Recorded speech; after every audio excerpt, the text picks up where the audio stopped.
Feng Tianxing langsung mengirim pasukan, memanfaatkan malam untuk berangkat dengan cara yang perkasa.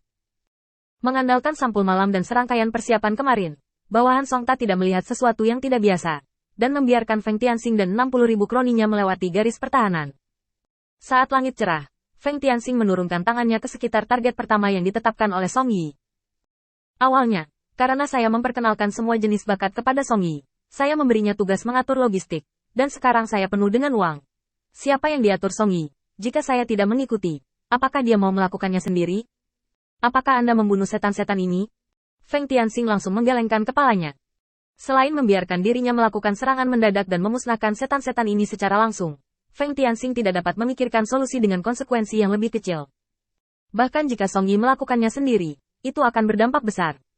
Oleh karena itu, Song Yi telah meramalkan bahwa seseorang seperti dirinya akan muncul, atau dia sudah memikirkan solusi, tetapi butuh lebih banyak waktu untuk menyelesaikannya.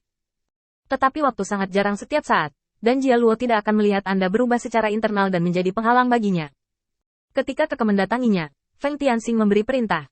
Tugas selama 2 hari ini tidak ringan. Biar saudara-saudara lebih gesit. Kita akan kembali merayakannya setelah pertarungan ini selesai. Itu adalah serangan skala besar lainnya, dan langsung ditekan ke wajah Songta. Di mata orang luar manapun, ini adalah langkah yang sangat berisiko. Sama seperti Jia Luo pada saat ini, bahkan jika dia berpikir Xinxingnya telah diasah sampai titik tertentu, dia masih marah pada saat ini. Kapan Feng Tianxing berangkat, dan di mana sekarang? Kenapa dia tidak bisa tenang? Kemarahan Jia Luo tidak bisa lagi disembunyikan. Ini adalah pertama kalinya dia kehilangan ketenangannya di depan begitu banyak setan. Tentara Mozu bergegas kembali. Yang mulia Jia Luo, ketika Ming Guangwu mengetahuinya, Feng Tianxing telah meninggalkan kamp. Menurut iblis yang tersisa di kamp, mereka berangkat pada malam hari, dan sekarang 1 hari telah berlalu. Ming Guangwu juga mengirim orang menanyakan tentang berita dan menentukan pergerakan tentara selanjutnya. Jia Luo menginjak kakinya dengan marah, dan seluruh aula bergetar. Aku juga marah. Jia Luo benar-benar tidak menyangka bahwa Feng Tianxing akan berani melakukan hal yang begitu mencolok setelah dikejar oleh monster Raja Emas yang dipadatkan dengan cara surgawi. Dan apakah itu hal kecil? Apakah karena dia, Feng Tianxing, pergi sendirian? Bisakah dia mendapatkan darah dan mendapatkan uang, tetapi tidak kehilangan uang? Ini adalah seluruh garis pertahanannya melawan Song Yi, dan dia harus bereaksi secepat mungkin. Untuk masalah yang begitu penting, dia tidak mengungkapkan berita apapun kepadanya. Jia Luo marah dan kesal. Tapi setelah marah, dia masih harus menghadapi masalah sebenarnya. Feng Tianxing telah berangkat dengan pasukan besar, dan telah berangkat sepanjang hari. Bagaimana dia harus bereaksi? Bagaimanapun, sisi baiknya, dia dan Feng Tianxing masih belum menyingkirkan hubungan guru muridnya, dan sekarang sejumlah besar bawahannya adalah murid-muridnya. Agar tidak mendinginkan hati para murid yang mengikutinya, tapi juga untuk mempertahankan garis pertempuran melawan Song Yi sebanyak mungkin. Cara memilih sangat penting. Apa yang dikatakan Ming Guangwu?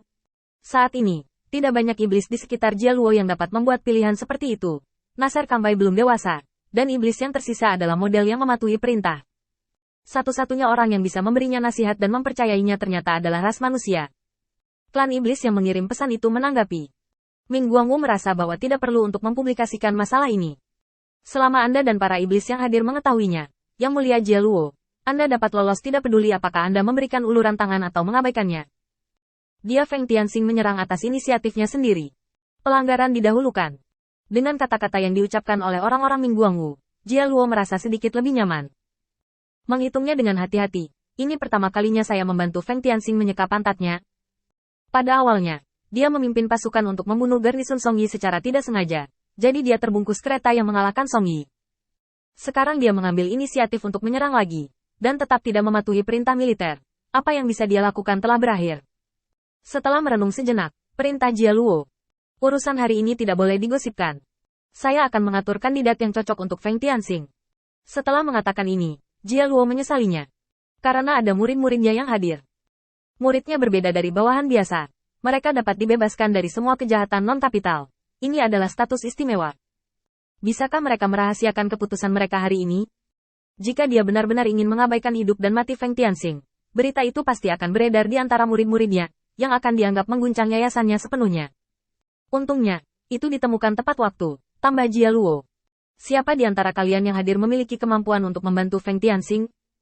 Tampaknya hanya sebuah kalimat, tetapi memberikan interpretasi baru untuk semua penampilannya sebelumnya. Dia marah Dan memang benar dia tidak ingin mengendalikan Feng Tianxing, seorang murid yang banyak bergerak. Tapi setelah semua kemarahan, dia masih menyatakan posisinya. Menyelamatkan Feng Tianxing adalah pilihan yang tak terelakkan, dan dia sudah merencanakannya sekarang. Ini adalah sikap memberi diri sendiri banyak murid. Para murid yang hadir juga memberikan saran satu demi satu setelah beberapa saran. Jia Luo menentukan tim elit yang kuat dengan hanya 5.000 setan, dan mengirim mereka ke sana untuk membantu Feng Tianxing bila perlu.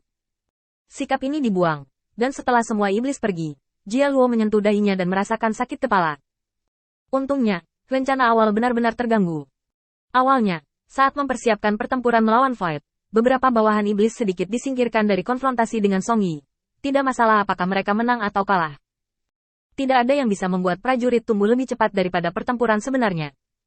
Bahkan jika dia menyetujui serangan Feng Tianxing terhadap Song Yi, dia tetap tidak sepenuhnya mengubah arah pengambilan keputusannya. Bertarung melawan kehampaan, menangkan reputasi terbesar, dan kemudian semua orang akan menunggu. Tapi lihat kartu di tanganmu sekarang. Biarkan Feng Tianxing meninggalkan pusat pengadilan, meninggalkan pusat kekuasaan, dan masih belum berubah. Ada banyak hal yang harus diprovokasi oleh Feng Tianxing. Dari mengabaikan Song Yi hingga mengirim 5.000 murid ke sana sendirian, semua ini bukanlah yang dia pikirkan. Tapi itu adalah sesuatu yang harus dia lakukan. Duduk sendirian di aula, Jia Luo berpikir keras. Dalam situasi saat ini, apakah karena dia tidak memiliki kemampuan untuk memegang kekuasaan, atau seseorang dengan sengaja membuat masalah? Apa tujuan Feng Tianxing melompat keluar untuk menemukan rasa keberadaan? Apakah itu untuk kekuasaan, atau untuk menjatuhkan dirinya dari posisi kaisar iblis berikutnya? Semua ini tampaknya telah menjadi misteri, dan dalam kekacauan itu, jawabannya perlahan-lahan terungkap. Feng Tianxing tidak pernah berpikir untuk membuat dirinya aman. Dia hanya ingin menarik dirinya ke dalam lumpur dan menenggelamkan sedikit,